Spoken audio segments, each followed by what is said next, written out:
Thank you very much for speaking with us, Mr. Doval. You have given several speeches in seminars and conferences, but this is your first sit-down interview as such on a question-answer session. So there are many questions that I have, but I understand there's a time constraint. And so I will get straight to the point on the Agneepath scheme. Was there any need to tinker with a scheme which has been working with a process of recruitment and a system of hierarchy which has been in place for so long? Well, thank you very much for this interview. I'm grateful to you, and it's a very contemporary subject which is needs to be deliberated and discussed. I'll tell you, firstly, we must understand security is a very dynamic concept. It cannot remain static. Security is only in relation to the environment in which we have to protect our national interests and in which we have to protect all our national assets. In this context, if we see, the whole world is undergoing a great change. The wars are changing their complexion. Increasingly, we are going towards a contactless war. We are also going towards a war against the invisible enemy. Technology is taking over at a very rapid speed. So what was good for yesterday is not necessarily good for tomorrow. जो हम कल कर रहे थे वही भविष्य में भी करते रहें तो हम सुरक्षित रहेंगे, ये संभव नहीं है। यदि हमें कल की तैयारी करनी है तो हमें परिवर्तित होना पड़ेगा। आवश्यक इसलिए था कि ये सारी का सारा जो इन्वायरमेंट है भारत के चारों तरफ सारे संसार के अंदर में वो बदल रहा है।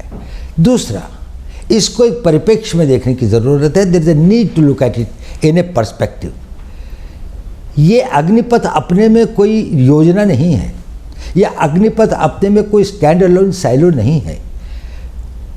प्रधानमंत्री नरेंद्र मोदी जी जब सत्ता में आए 2014 में, तो उनकी सबसे बड़ी प्राथमिकता, one of his prime priority was how to make India secure and strong. And that required many avenues, that required many steps, multitude of them. Broadly speaking, they come under the four heads. It requires equipment, it requires change in systems and structures, it requires change in technology, it requires change in manpower, policies, and they have got to be futuristic. कल और भविष्य की तरफ देखते हुए हमारे को इन चारों क्षेत्रों में अपनी प्रगति करनी है. आपने देखा होगा, अगर आप पिछले 8 सालों के अंदर में देखें तो स्ट्रक्चरल एंड सिस्टमेटिक चेंजेस बहुत सारे हुए हैं. मान लिया जाए कि CDS का वो था, पिछले 22-25 साल से पड़ा हुआ था, ये डिमांड थी, ग्रुप ऑफ मिनिस्टर्स की रिकमेंडेशन थी, लेकिन राजनीतिक इच्छा शक्ति न होने के कारण ये इम्प्लीमेंट नहीं हुई. हमारे यहाँ साइबर थ्रेट्स पैदा होने शुरू हो गए थे. डिफेंस साइबर एजेंसी का निर्माण एक स्ट्रक्चरल एंड सिस्टमिक चेंज था. डिफेंस स्पेस एजेंसी का आज से 5 साल 10 साल पुराने सैनिक इसकी कल्पना भी नहीं कर सकते थे कि आज हमारी डिफेंस एजेंसीज की अपनी स्पेस की एक इंडिपेंडेंट एजेंसी है, एक इंडिपेंडेंट वो है. इसी प्रकार से बहुत सारे जो सिस्टम्स एंड स्ट्रक्चर्स भी चेंज किए गए. दूसरा जो क्षेत्र था जो है इक्विपमेंट का. आज हम, आपने देखा होगा, सरकार ने अपनी सेना के लिए कितने नए तरह के वेपन्स, हमारे पास में जो असॉल्ट राइफल थी जिस पर हम डिपेंड कर रहे थे 7.62, वो शायद इतनी कारगर नहीं थी. अब उसको रिप्लेस किया जा रहा है भारत में बनी हुई AK-203 के साथ में. ये एक बहुत ही कामगार और दुनिया की one of the best assault rifles होगी. इसी प्रकार से अगर हम देखें, चाहे वो पनडुब्बियों के क्षेत्र में है, चाहे वो personal equipment of the soldier है, चाहे वो एयरक्राफ्ट्स हैं, हमने लाइट कॉम्बैट एयरक्राफ्ट का और अब एक 5th जनरेशन एयरक्राफ्ट एमका का हम निर्माण कर रहे हैं. तो इक्विपमेंट के क्षेत्र में एक बहुत प्रगति की जा रही है. और एक है टेक्नोलॉजी का फील्ड, जो सबसे ज़्यादा कॉम्पिटिटिव फील्ड है. इसमें पैसा भी बहुत लगता है और बहुत कुशल वैज्ञानिकों की आवश्यकता होती है. We need the top scientist who are globally competitive and others. देखिए, इस सरकार के टाइम के ऊपर में अंतरिक्ष के अंदर में जो बड़े और नए संकट आए, सारे का सारा वारफेयर जो है वो सैटेलाइट कंट्रोल होगा। आपका जो हवाई जहाज चलेगा या आपके जो रडार्स काम करेंगे वो सब satellite communication and satellite control होंगे। पर सर ये अग्निवीर जो है उनकी ट्रेनिंग सिर्फ 1 या 3 महीने की होगी। मतलब आर्मी चीफ ने कहा है दैट बाय दिसंबर रिक्रूटमेंट हो जाएगी और मार्च तक डिप्लॉयमेंट हो जाएगी। ये कहाँ से आप उनको ट्रेनिंग दे सकते हैं रेडार या सबमरीन के लिए? How to run it, how will you train them इतनी जल्दी? हाँ, मैं आपको इस पॉइंट पर आता हूँ, ये बहुत अच्छा पॉइंट है, मैं आपको अभी बताता हूँ। But I will just tell you, before that let me tell you that is in the field of technology we have done a great this thing. We have got light combat aircraft, we have got AMCA, we have got submarines that we have made, we have used the nuclear submarines that we have launched, and we also became a space power. We have hit at the satellites, and the fourth pedestal of it is the manpower reorganization. Now, in the manpower reorganization, the point that you have raised was that is we must have a young, agile, fit, well-trained army. Okay. It is a contradiction. It's a paradox. कि भारत का वो देश जिसकी सबसे young population है, उसकी एक oldest army है। जहाँ पर 2030 के अंदर में 50% लोग 25 साल से कम उम्र के होंगे, उसी देश के अंदर में जो सेना की एवरेज एज है वो दुनिया के सबसे अधिक एजेड आर्मीज में से है। तो हमें उसको ठीक करना था। अब आपने प्रश्न किया कि यदि हमारे को अग्निवीर बनाते हैं या हम अग्निपथ के रास्ते पर चलते हैं तो किस प्रकार से हम उनकी ट्रेनिंग और उनको इक्विप कर पाएंगे इन नई चुनौतियों का, to meet the new challenges and the threats. Will they be competent enough? Now let me tell you one thing. First point you must understand, Agniveer will never constitute the whole army. Agniveer केवल पहले 4 साल में recruited जवान होंगे।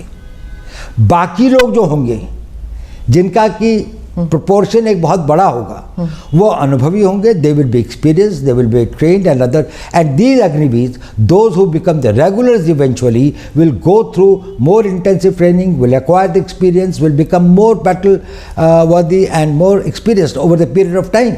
So Indian Army at any point of time will have a large number of people who, though recruited as Agniveer, but had been specially selected for their suitability, for their fitness, for their agility, for their motivation and for their aptitude for the job, and also did not have that sort of the personal problems by which they would like to leave the army and settle for something which is more stable and a personal life. So these persons will be well trained. So it is not only that the Indian Army will be having only this component. Yes, Indian Army will constitute at the level of the Jawans and the ORs who had been recruited through the process of Agniveer, specially selected, whose work, whose performance has been monitored and digitally monitored through various complex processes over a long period of time. Selection is one part. Even when you select people who are physically fit and others, it's a very small this thing. But when we observe them over a longer period of time, we are able to see that what sort of material do we have which will make the ideal soldier for the future. Imagine the army of 15 years heads in which all those who have been recruited have come through the special 4 years probation period and then gone and joined the army. See their technical skills, see their motivation, their physical fitness and others. They will all be the people who will probably the cream of the Indian Army. Right. So my first question will be, I will go later into those who are not being amalgamated, but first about those who are going to be amalgamated into the service. There's already a system of your regiments and corps. Will it not demotivate somebody who has gone through the NDA, who's gone through the rigorous training process earlier, and then they'll see them as Johnny come latelys, abhi aaye hain, abhi fauj mein ghus gaye hain, and they're already getting the benefits that we were getting, but we had to put in so much more hard work. So will it cause a disruption, and will they be seen as lesser soldiers? देखिए, सेना में जाने वाला हर recruit fresh होता है, चाहे वो regular में जाए, चाहे वो अग्निवीर की तरह जाए, चाहे आज से 15 साल पहले जाता था, उसकी भी पहले 1 महीने की सर्विस होती है, फिर 6 महीने की होती है, फिर 1 साल की होती है। वो शुरू नहीं होता है 15 साल की या 12 साल की सर्विस के साथ में। एक बात, जहाँ तक रेजिमेंट्स का सवाल है, इसमें 2 बातें समझनी चाहिए। ये जो रेजिमेंट्स का कंसेप्ट है, इसको कोई टिंकर नहीं कर रहा है। अगर रेजिमेंट्स हैं तो आर्टिलरी की रेजिमेंट्स रहेंगी, आर्मर्ड कोर की रेजिमेंट्स रहेंगी, इलेक्ट्रिकल मैकेनिकल इंजीनियर्स हैं या इंजीनियर्स हैं या बाकी सारे हैं। ये जो रेजिमेंटल, कभी कभी इन्फेंट्री की कुछ यूनिट्स के अंदर में बारे में लोगों को भ्रम है। पहली बात तो अब कोई कास्ट बेस्ड रेजिमेंट्स बहुत कम बची हैं, सिर्फ 2 या 3 हैं जो कि अभी भी प्योर उसी एरिया के क्षेत्र को करते हैं, और ये एक कॉलोनियल लेगेसी है। अंग्रेज़ ये चाहते थे कि कोई भी चीज़ पैन इंडिया ना हो, और वो ये चाहते थे कि उनको किसी न किसी वर्ग में बांटा जाए और उस वर्ग या क्षेत्र के प्रतिनिधि के रूप में जाए, उनका कोई नेशनल पर्सपेक्टिव नहीं हो, क्योंकि इससे उनके अपने कॉलोनियल एम्पायर को एक खतरा था। देखिए मैं आपको बताता हूँ, इसी इंडियन आर्मी को फर्स्ट टाइम ये नेशनल आर्मी के रूप में कब आई? आज़ाद हिंद फौज की तरीके से, when it became the Indian national army.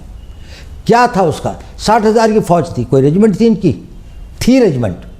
इनकी रेजिमेंट थी रानी झांसी रेजिमेंट, इनकी रेजिमेंट थी Mahatma Gandhi regiment. Not an Ahir और राजपूत और ये नहीं थी। हाँ। और कितना सैक्रिफाइस किया इन्होंने?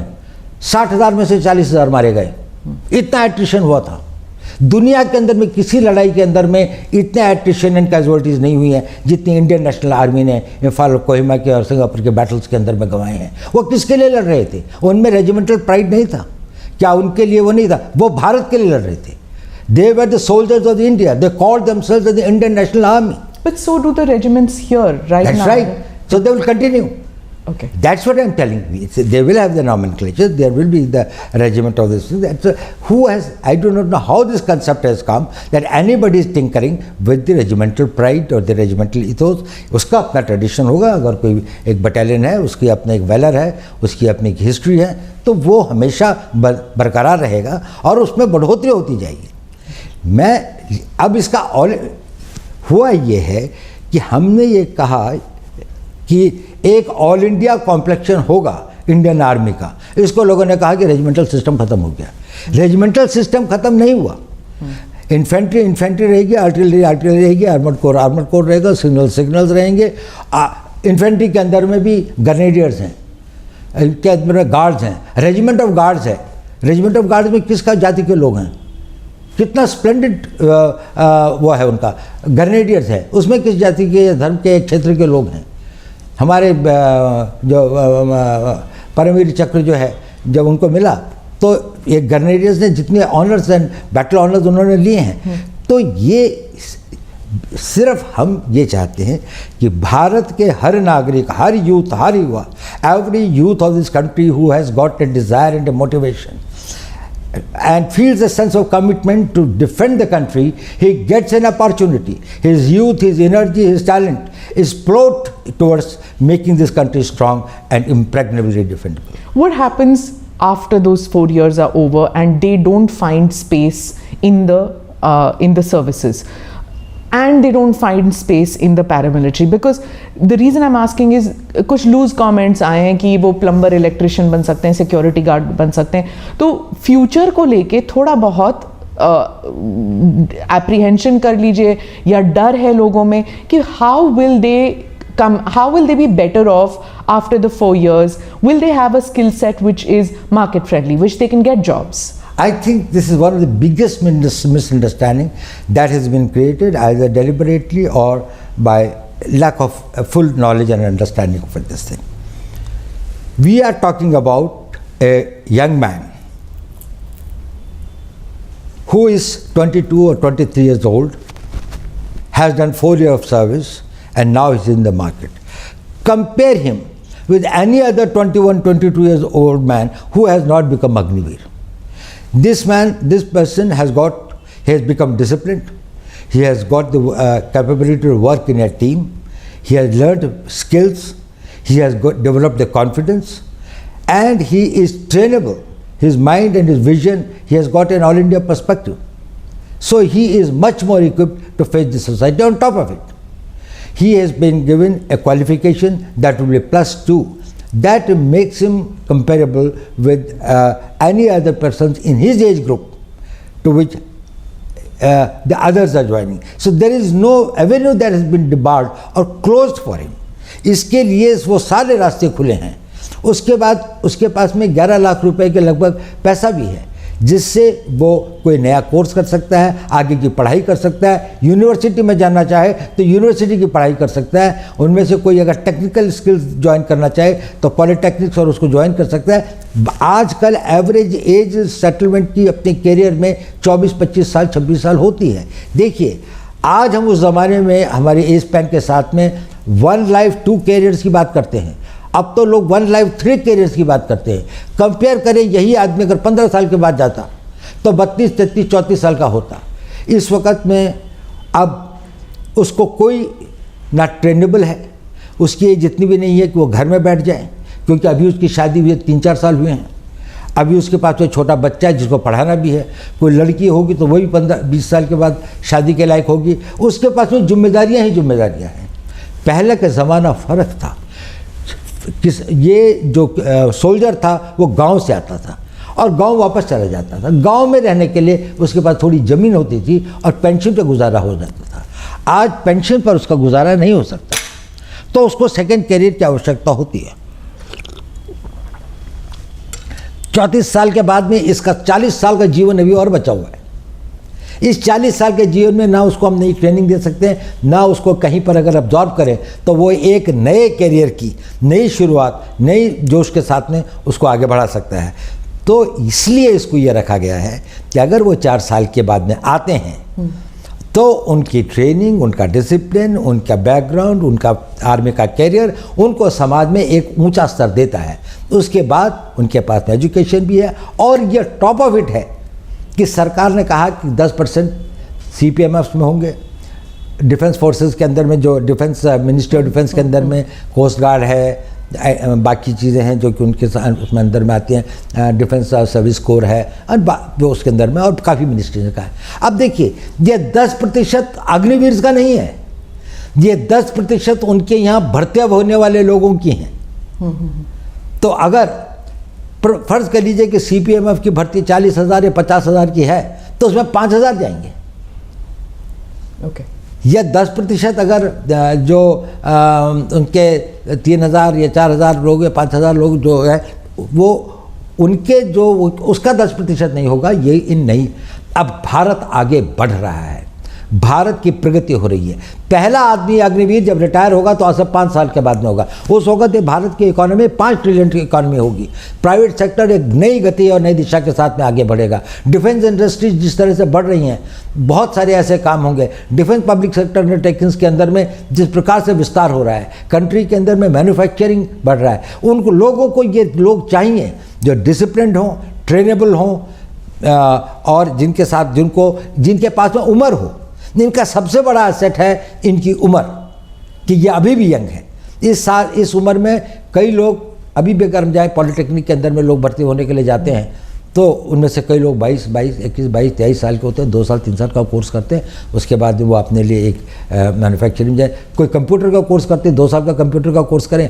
इंफॉर्मेशन टेक्नोलॉजी के फील्ड में इतने वो हैं, तो इनके लिए स्थान ज़्यादा होंगे। इनका भविष्य टोटली सुरक्षित है और इनको किसी प्रकार की चिंता करने की बात नहीं है, क्योंकि इनके पास में 22 साल की उम्र है, इनके पास में 4 साल देश की सेवा करने का एक सर्टिफिकेट है, इनके पास में एजुकेशनल क्वालिफिकेशन की एक वो है, और उसके अलावा इनके पास में एक ऐसी धनराशि भी है जिससे इसको इन्वेस्ट कर सकते हैं। और अभी इनकी इनकम्बेंसीज नहीं है, अभी इनके परिवार नहीं है। जो ट्रेनिंग के लिए चाहे तो कोई मद्रास जाना चाहता है, कोई कश्मीर जाना चाहता है, कहीं भी जा सकता है। वो मोबाइल है।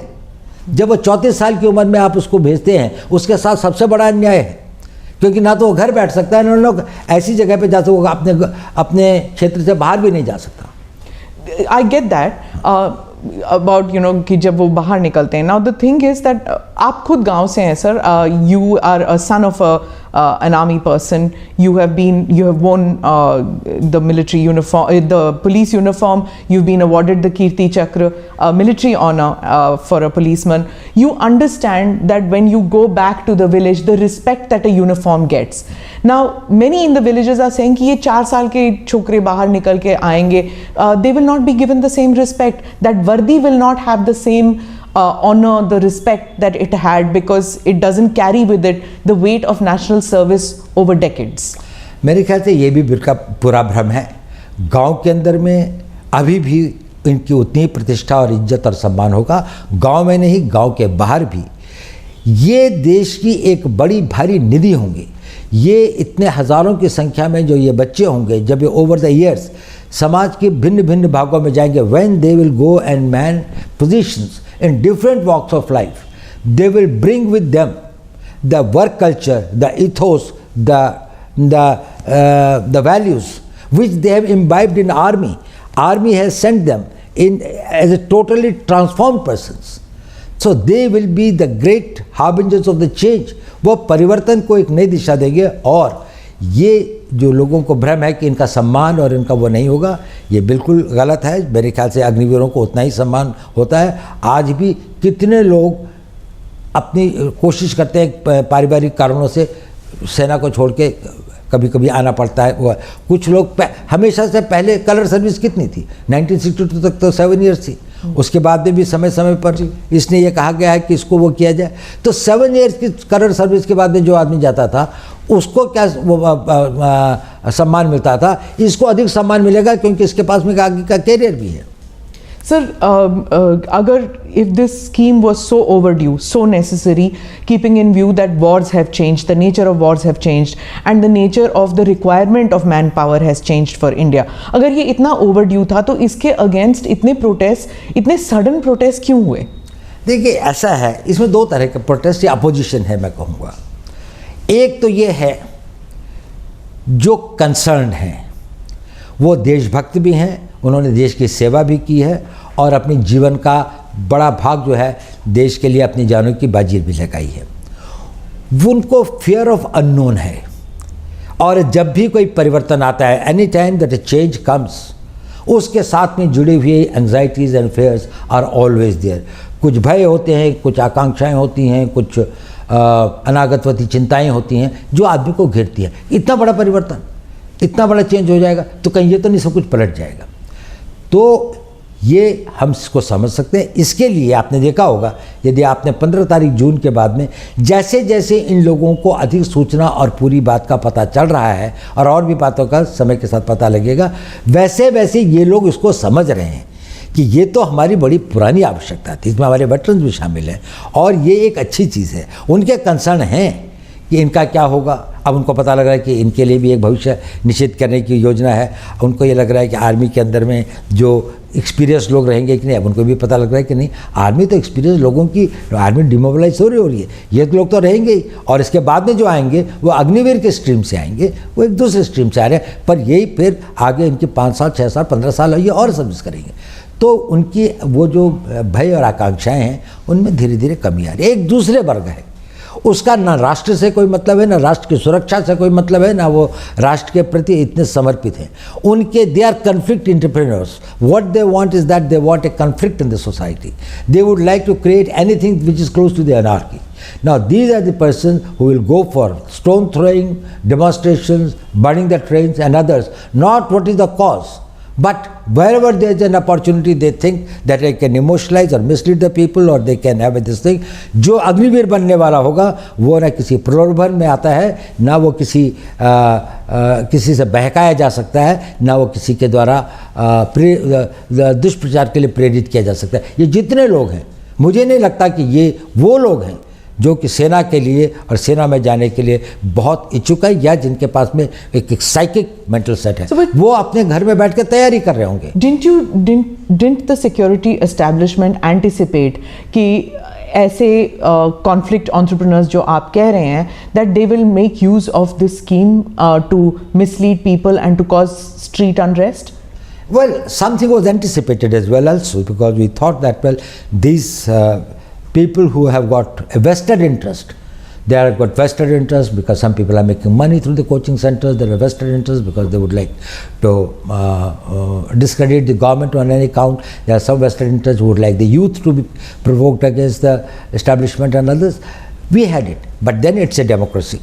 We cannot take the action and we cannot do this thing. But once they take and transgress those red lines where the limits of their freedoms start undermining the country's national security or internal security or the law and order or the peace of the country, certainly the action is taken and has been taken. So you think that, in your opinion, street protests are justified to a certain extent in a democracy? Do you agree with that? Well, I think that the protests or the raising your voice, expressing your this thing is justified and is permitted in a democracy. But this vandalism, but this violence, it is not permitted and will not be tolerated at all. So our security forces, I mean the state police, I mean out here, they were just not equipped to handle it. We saw for hours together coaches burning. Hours together the coaches were burning. There was no firefighting equipment in the railway stations.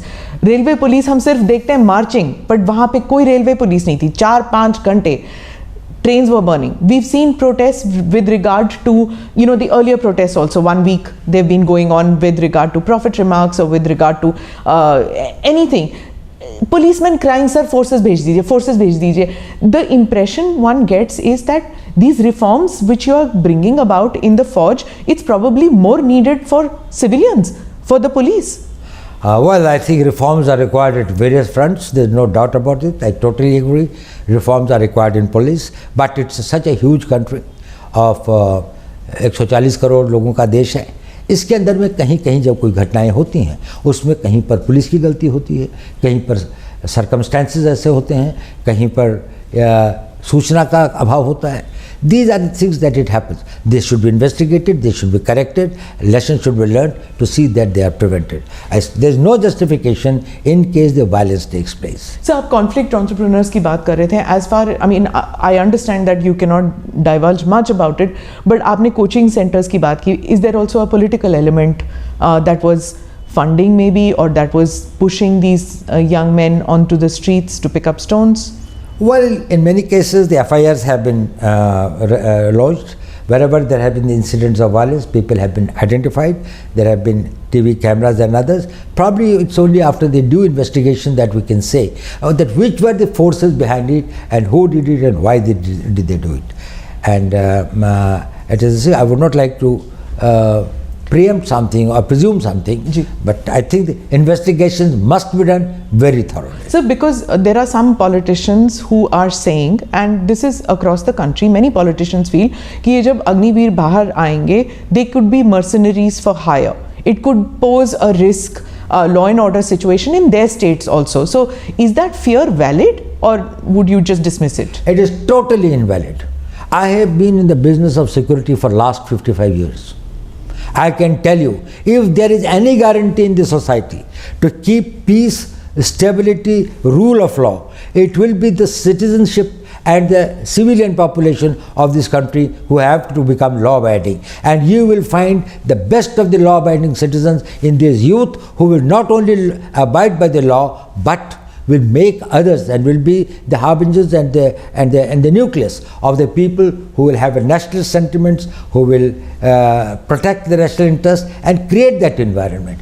An environment of this thing is a creation of the undisciplined minds. People have got no sense of commitment, जिनका ना राष्ट्र से प्रेम है, जिनका ना समाज के प्रति कोई उत्तरदायित्व है, ना जिनके अपने प्रति कोई इस प्रकार का उनका ध्येय या लक्ष्य है कि हम राष्ट्र के निर्माण में क्या कर सकें. ये लोग अच्छे लड़के होंगे, फिजिकली फिट होंगे, उसके बाद 4 साल की ट्रेनिंग में केवल इनके शरीर ही नहीं बढ़ते हैं, इनके मस्तिष्क के अंदर में भी एक ट्रांसफॉर्मेशन आता है. उनका सोचने का तरीका फ़र्क होता है, उनका एक नेशनल पर्सपेक्टिव बनता है, एक ऑल इंडिया पर्सपेक्टिव बनता है. जब ये समाज में जाएंगे और बड़ी संख्या में ओवर द ईयर्स समाज के, सरकार के, प्राइवेट सेक्टर के विभिन्न अंगों में जब ये होंगे, तो ये अपने चारों तरफ, अपने परिवारों में, अपने गाँव में एक ऐसे वातावरण का वो करेंगे और एक इस प्रकार की फोर्स की तरीके से इमर्ज होंगे जो कि हमारी इंटरनल सिक्योरिटी के लिए एक बड़ा भारी एसेट होगा. और इंटरनल सिक्योरिटी जो है वो बहुत आवश्यक है हमारे राष्ट्र की एक्सटर्नल सिक्योरिटी के लिए. But sir, don't you understand that, और don't you see the fear that ये जो इंटरनल सिक्योरिटी को ज़रा भी डिसरप्ट किया जाए, इवन इन पॉकेट्स, जैसे आपने CAA स्टर में देख लिया, उसके बाद हिजाब रिमार्क्स हो जाती हैं, maybe not the hijab and the Prophet remarks, but CAA stir and the agriculture reforms की जो लॉज थे, अगर इसमें क्या होता है that the word goes out that on the street that if you push the government, if you push the security establishment to a certain extent with street protest, there could be a roll back. So, is there any chance that because of these street protests, there could be a rollback to the Agneepath scheme? There is no question of any rollback. There is no question. It is. Let me tell you one thing. This is not something which is a knee-jerk reaction which has come overnight. This has been being debated and discussed for decades. In 70s, we had General Krishna Rao Committee, of which General Sundarji, General Chibbar, they were the members. They talked about reorganization and reforming of the army, including the manpower policy, technology and others. So you're talking 40 years back? No, not only that. It is not only 40 years back. Then there was this thing of the Arun Singh Committee report in 1989. Then there was a group of ministers. This thing. Arun Singh Committee would be 30 years then. So what you're telling me is systematically there have been. No. Every time it was being felt, there was this thing of the Subramanian Committee report, the Kargil Committee report. So again, that is 30 years. Again, then there was a group of ministers report, and then all these consistently had a refrain: go for a young army. So across governments, the army's demand, across different political parties which have been in power. But there was a problem. While everybody realized that it was necessary, nobody had the will and the ability to take the risks. I'll tell you an example. Ministry of Defence in 2006 wrote a letter to the Ministry of Defence wrote a letter to the Ministry of Home Affairs that we are thinking of implementing this thing. Will the CPMFs be able to take some people on this thing, the reserve for that? Home Ministry gave a reply to the Defence Minister's letter that we are forming a committee under the Director General BSF to examine the matter. That committee's report has never seen by anyone. That letter of the Defence Minister was never sent back. Defence Minister never sent any reminder. It is that So when was this? It was in 2007. Okay. The letter was sent in 2006, and 2007 the committee was formed. So this is bureaucracy going round and round. No, it's not a bureaucracy. It was a political will. That is, it is such a big problem. It's such a huge mass. Who will dare getting into it and bringing about the change? It can happen only with a leader like Prime Minister Modi, who will say that if this is in the national interest, if this will make India strong and secure, then no risk is big enough, then no cost is high enough. Even if it is a political cost, I will pay it, because he visualizes what happens to the Indian army 15 years from now. Security is not only thinking about your generation, also about the future generations. You will have an army which has been recruited and selected, and they have got manned by the people who have got the highest degree of fitness, agility, training, capabilities and others. They would be manning it. And then there will be a civil society in which you will have thousands of people who are there to bring about the change. They will be the catalysts of change. So Prime Minister Modi just yesterday has said that any kind of reforms that come, they disturb the status quo, who have benefited from status quo. Is it that this Prime Minister has the forge and the bureaucracy with him, that earlier Prime Ministers didn't have it, and that is why the MOD, the MHA, the defense, the uniformed soldier, they are not on the same page? Is it that the earlier Prime Ministers didn't have it and this Prime Minister has it? Well, yes, this Prime Minister, firstly, he has got a very clarity of vision, and he has got the ability to take decisions. He is very right in telling that all status quoists will have some doubts, will have some genuine fears. It requires a certain clarity. There's a lot of clutter and confusion, and to take it out, you need a very clear-headed leadership. When he is clear-headed, people down the line also become clear-headed. Probably the earlier regimes created a muddle because they themselves were not clear. What did they want? What transformation they want to bring about? And what is the cost, and are they prepared to pay that cost? With the Prime Minister, I think the entire army, and let me tell you one thing, late General Rawat, he is not here, he was one of the persons who was spearheading it very this way, successive army chiefs in the last few years. I think it has been going on for last 3 years or something like that, that we had been deliberating and thinking and this thing like that. I had seen large number of meetings over this thing and other. Smallest point, smallest detail has been gone into. And there is a total support, there is a total commitment, there is a total desire, and also an enthusiasm about bringing about this change. These doubts were in our minds also. We resolved those doubts. Okay. We tried to find out how we can minimize that.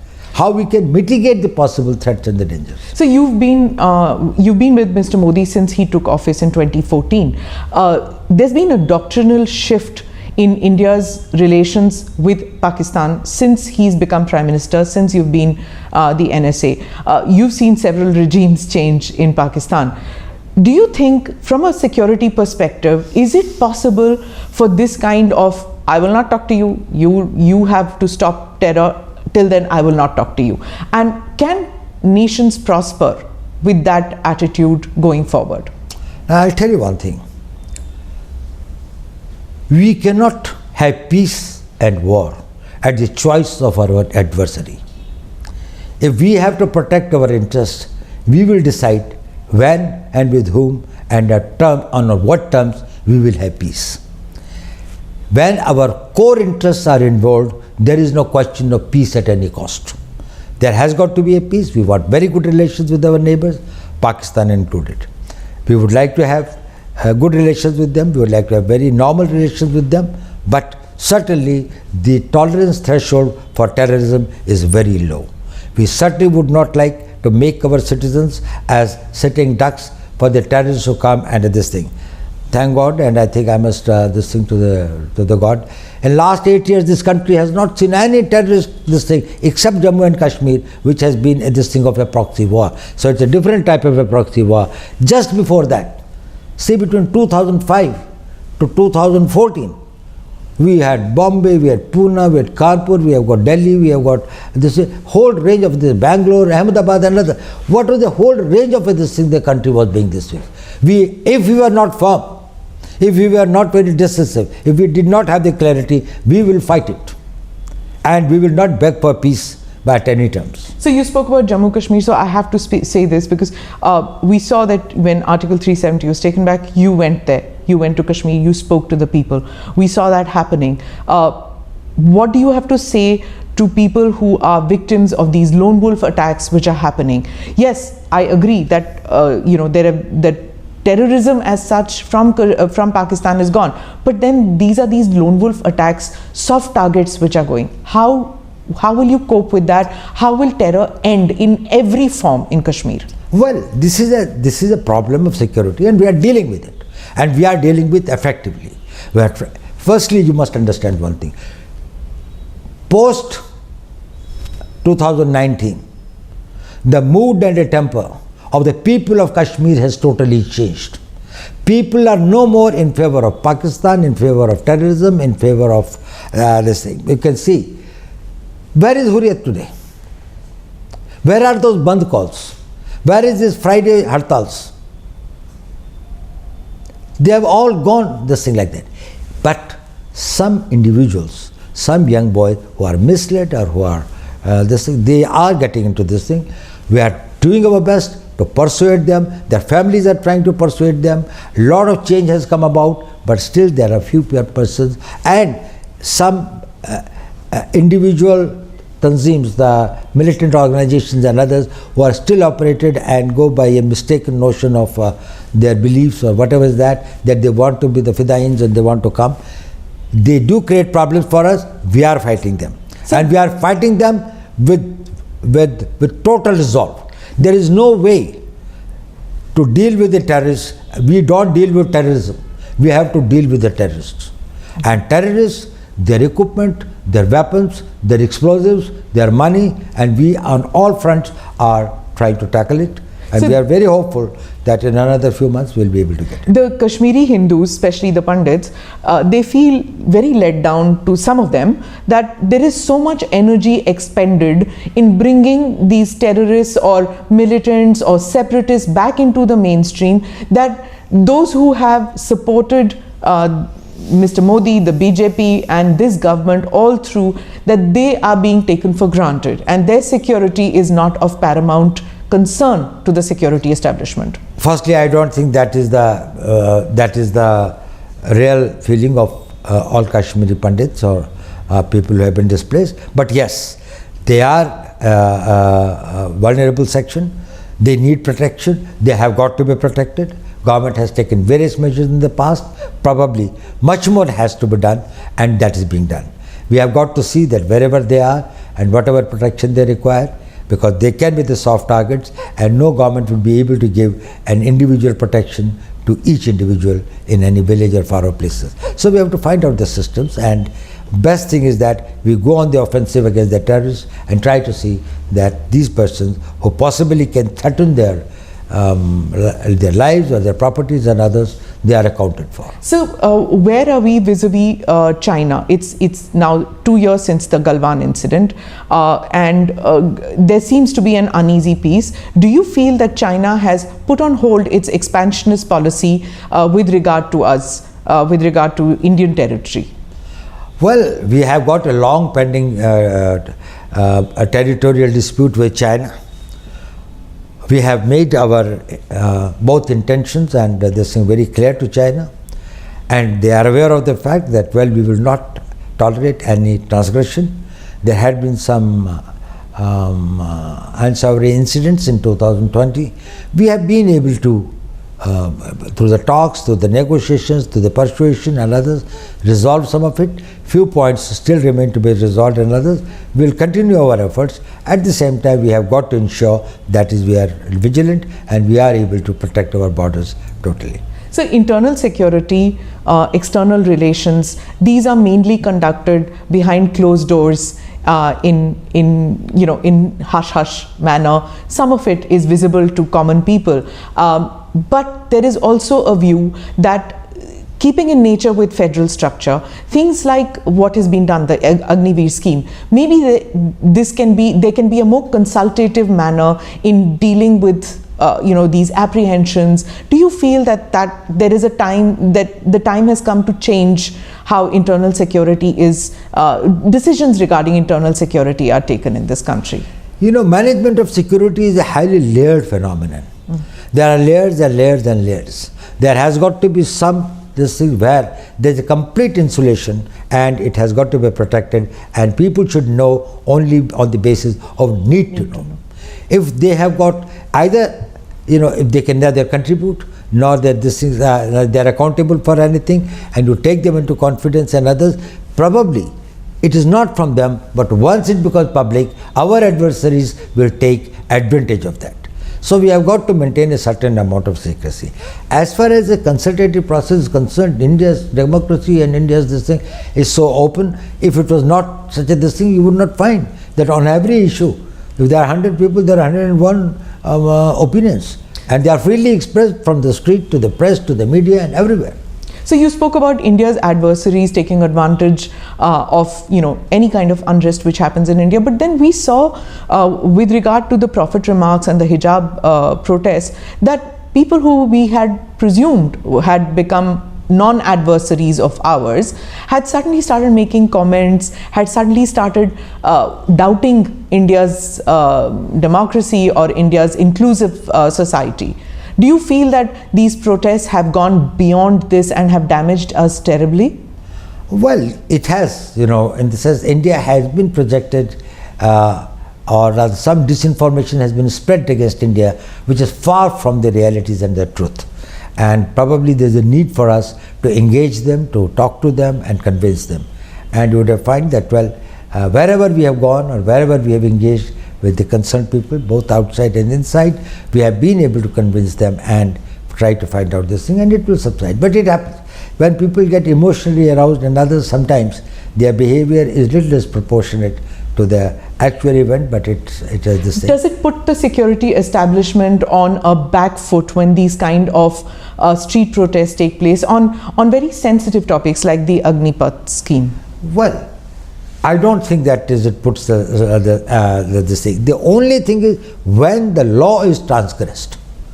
If there are protests, if there is a point of view that people want to have this thing, they have got the right to dissent. In a democracy, that is a right that should be honored, and that should be it should be given ample space.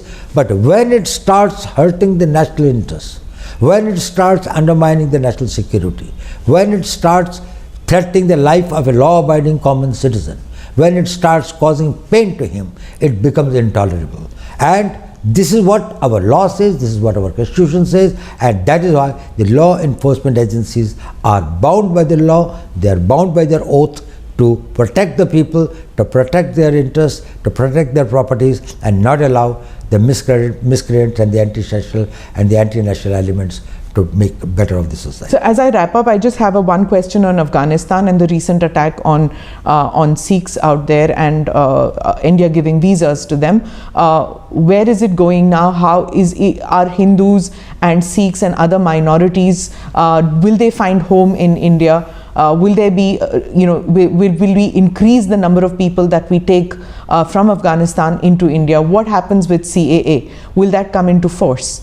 Well, I think it's very clear. CAA very clearly says that in our neighborhood, in case any of these the minorities there are on the basis of their religion are persecuted, we will give them. We have given the visas to a large number of Sikhs, and I think as the flights are available, some of them will be coming back, and others who will apply probably will look at their cases very, very sympathetically. So it was a very unfortunate incident. It should not have happened, but there are forces, that terror and this thing, violence, they are the things in which we have to live with in the modern times. But Government of India is doing everything, and it has assured the Sikhs there and the Hindus there. I think there are very few Hindus left there, but they have assured them that is India will stand by its commitment and by its assurances. So towards the end, do you have any message for youth who feel disillusioned and disheartened that maybe some of them were part of the protest, regret it, and would like to take the Agniveers? Is it over? Are the doors shut for them? Well, as far as the message to the youth is concerned, ये message बड़ा clear होना चाहिए कि सेना में जो लोग जाते हैं वो केवल पैसे के लिए नहीं जाते, वो एक जज्बे के साथ जाते हैं। उनमें देश प्रेम होता है, उनके अंदर में राष्ट्र की भक्ति होती है, उनके अंदर में यौवन की शक्ति होती है। वो इसको इन्वेस्ट करते हैं अपने आप को और सोचते हैं हम देश के लिए क्या कर सकें। अगर वो भावना नहीं है तो आप इस करियर के लिए नहीं बने। इसमें केवल हम उन्हीं यूथ को चाहते हैं। आपकी ट्रेनिंग कितनी है, आपकी फिजिकल फिटनेस कितनी है, ये आवश्यक है, लेकिन इससे भी ज़्यादा आवश्यक है कि आपकी मानसिकता क्या है। तो अगर कोई भी यूथ अग्निवीर बनना चाहता है, और मेरा सारे यूथ को इस देश के से यही है, मेरा मैसेज यही है, पॉजिटिव हों, be positive, have faith in the nation, have faith in your leadership, when you join the army and others, the leadership there, have faith in the society and have faith in yourself. That is the most important thing. Swami Vivekananda कहते थे, पुराना धर्म कहता था कि नास्तिक वो है जो ईश्वर पर विश्वास नहीं करता, नया धर्म ये कहता है कि नास्तिक वो है जो स्वयं पर विश्वास नहीं करता। अगर आपको अपने ऊपर विश्वास है तो आपकी फिजिकल फिटनेस, आपकी मेंटल फिटनेस, आपकी ट्रेनिंग, आपकी उसको और आपकी आयु को देखते हुए आपके लिए सारी दुनिया पड़ी है। You can conquer the world, the whole world is for you.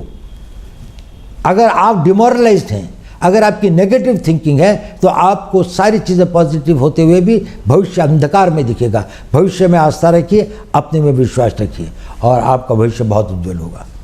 धन्यवाद Doval ji, thank you so much for speaking with us. Thank you very much.